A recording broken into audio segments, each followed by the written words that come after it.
이번 시간엔 지난해 4월 딱 이맘때쯤 리슬링 우수 산지인 독일 모젤 지역에 다녀온 모습을 소개하려고 합니다. 모젤 산지 실제 모습을 보시면서 이전 리슬링 강의 링크를 아래 펼쳐보기에서 참고하시면 더 도움이 되실 겁니다. 이제 독일 프랑크푸르트로 향해 봅니다.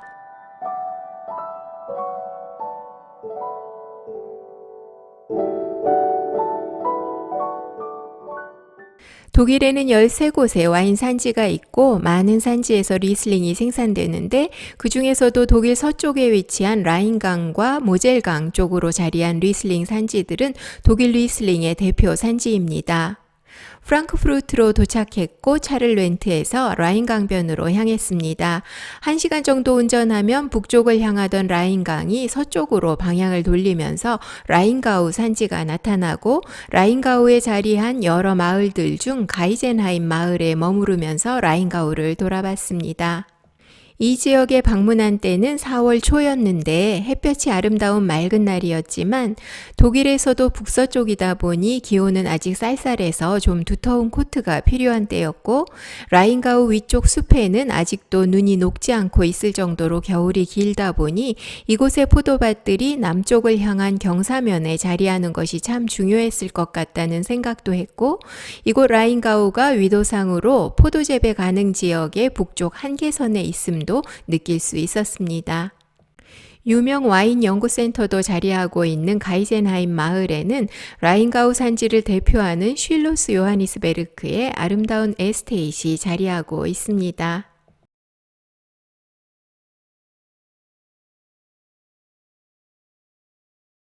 12세기에 수도사들에 의해 포도 재배가 시작됐다는 이곳 요하니스베르크는 슈팻레제 리슬링이 처음 생산된 곳으로 알려져 있고 슈팻레제를 비롯한 여러 우수 리슬링들이 생산되고 있습니다.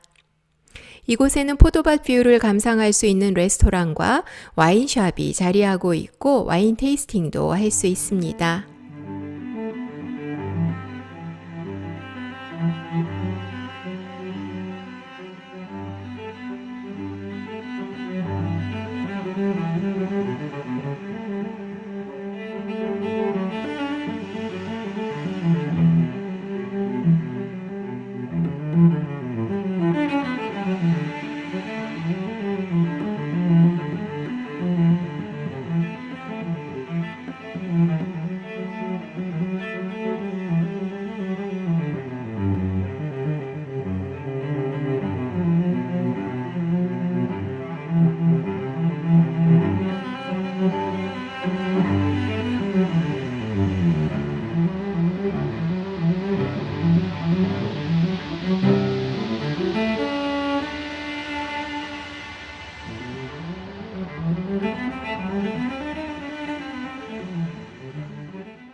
가이젠하임 마을 옆에 위치한 리데스하임 마을에는 이런 케이블카 시설도 있어서 4월 중순 이후에 가면 리프트를 타면서 포도밭 경치도 감상하실 수 있습니다. 고대 로마 시대의 첫 포도 재배가 시작되었고 모젤강을 따라 자리한 산지 모젤로 이제 가볼까요? 라인가우 산지에서 라인강변을 따라 서쪽으로 1시간 정도 운전하면 라인강과 모젤강이 만나는 지점인 코블렌츠라는 도시에 도착합니다. 코블렌츠는 두 중요 강이 만나는 지리적 이점으로 관광과 여러 산업의 요충지가 되어온 곳이고 이곳에서 이제 모젤강을 따라 운전하면 모젤 산지에 들어온 것입니다.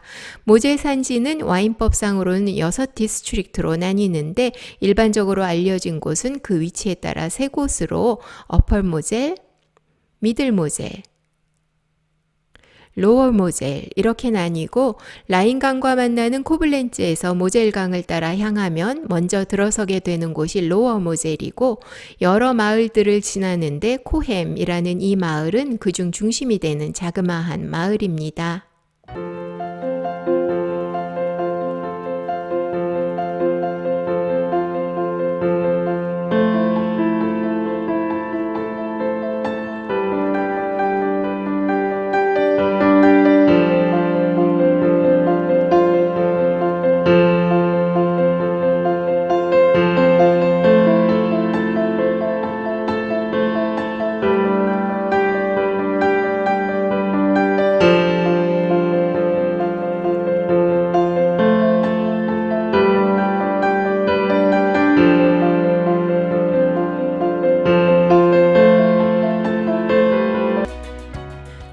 미들모셀에서도 가장 가파른 경사면에 위치해 있다는 브렛마을의 포도밭 칼몬트입니다.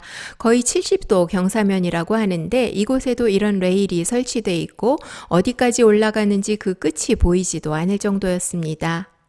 포도밭들마다 가득한 이 슬레이트 돌들은 모젤 산지의 기본 토양으로 이 슬레이트 안반에서 오는 미네랄이 모젤 리슬링에서 종종 언급되는 미네랄 캐릭터를 제공합니다.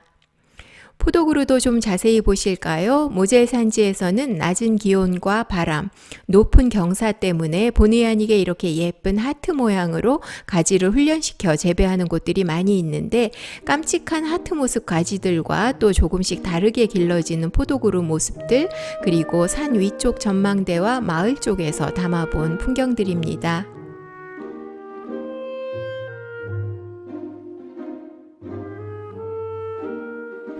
모젤강은 계속 구불구불 이어져서 이렇게 U자형으로 돌아나가는 강과 포도밭, 마을 풍경들을 모젤 산지 곳곳에서 볼 수 있습니다.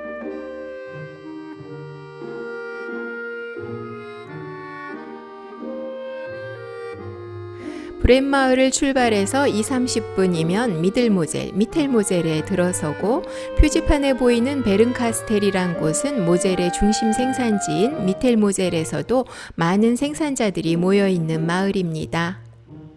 벨레너 존네누어라는 이름의 모젤 리슬링을 시음하거나 본 적이 있으신가요? 있으시다면 이 포도밭이 바로 그 리슬링이 생산되는 포도밭입니다.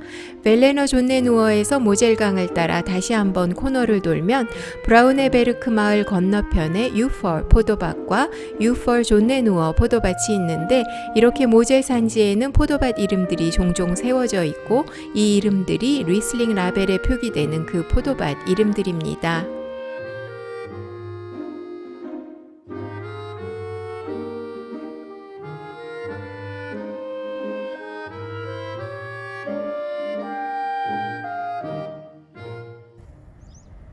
지금 건너편에 보이는 곳이 좀 전에 보셨던 햇볕을 풍부하게 받는다는 벨렌 마을의 존네누어 포도밭입니다. 멀리서 보기에도 엄청난 면적이죠. 200명 이상이 이곳에 포도밭을 소유하고 있다고 하는데 그 중에 한 곳이 요한 요제 프림이어서 이들 와인에서도 이 존네누어 포도밭 이름을 볼 수 있고 요한 요셉 프림의 에스테이트는 건너편 미텔모젤 강가에 이렇게 자리하고 있습니다.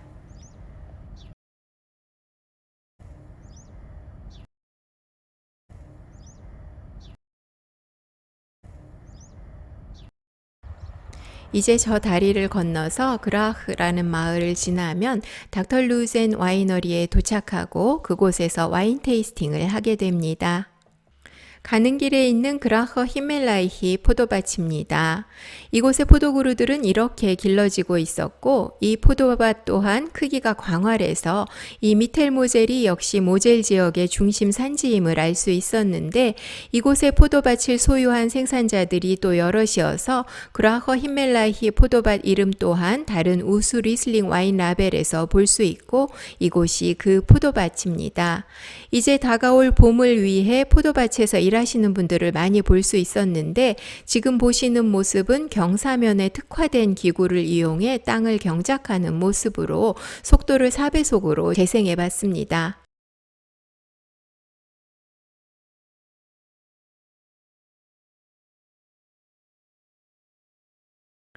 베른카스텔 지역에 위치한 닥터 루센 에스테이트에 도착했습니다.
이 리슬링은 그라흐에 있는 그로슬라게에서 생산됐고 드라이한 리슬링이라 GG로 라벨에 표기해야 하지만 닥터 루센에선 100년 이상 된 포도그루에서 생산할 때만 GG를 표기하기 때문에 이 와인은 20년이 좀 안 돼서 이들 기준으로 아직 영한 포도그루에서 나온 리슬링이라 빌리지 레벨로 생산하고 있어서 가성비 좋은 와인입니다. 이 리슬링은 블루슬레이트에서 생산되고 꽃향, 허브향 등을 포함하는 복합적인 향을 가진 드라이 GG 리슬링입니다. 에르덴 마을 트레펜 포도밭에 있는 100년 이상의 올드그루에서 생산되는 알테르벤 리슬링은 오래된 그루가 전하는 깊은 향을 가진 드라이한 GG 리슬링입니다. 앞에서 소개했던 벨렌 마을의 존네누어 포도밭에 120년 이상 된 포도그루들에서 생산된 리슬링입니다. 이 리슬링은 흰 복숭아, 꽃향, 시트러스한 향과 청량한 산도가 섬세하고 우아하게 조화를 이루어서 리슬링의 교과서와 같은 우수한 리슬링입니다. 위르츠히그 마을 비르츠가르텐 리슬링입니다. 라벨에 카비네트라고 표기되어 있을 땐 보통 드라이하거나 오프 드라이 스타일이고 라이트한 바디감에 섬세한 향을 가지고 있는 리슬링입니다. 베렌아우슬레제 리슬링은 우수한 스윗 리슬링 와인으로 모젤 산지에선 여러 종류의 스윗 와인이 생산되는데 그중 하나인 아이스 와인은 온난화 때문에 또 한겨울 인력 조달이 쉽지가 않아 계속 생산량이 줄고 있는 상황이라고 합니다. 라인강에서 모젤로, 로어 모젤에서 미텔 모젤까지 이어졌던 일정을 이제 마칩니다. 차로 왕복 5시간 이상 되는 이 길을 짧은 10분 정도에 보여드리다 보니 아쉽기도 하지만 그래도 전체적인 리슬링 산지를 이해하는 데 도움이 되셨으면 합니다. 다음 강의에서 다시 만나겠습니다. 감사합니다.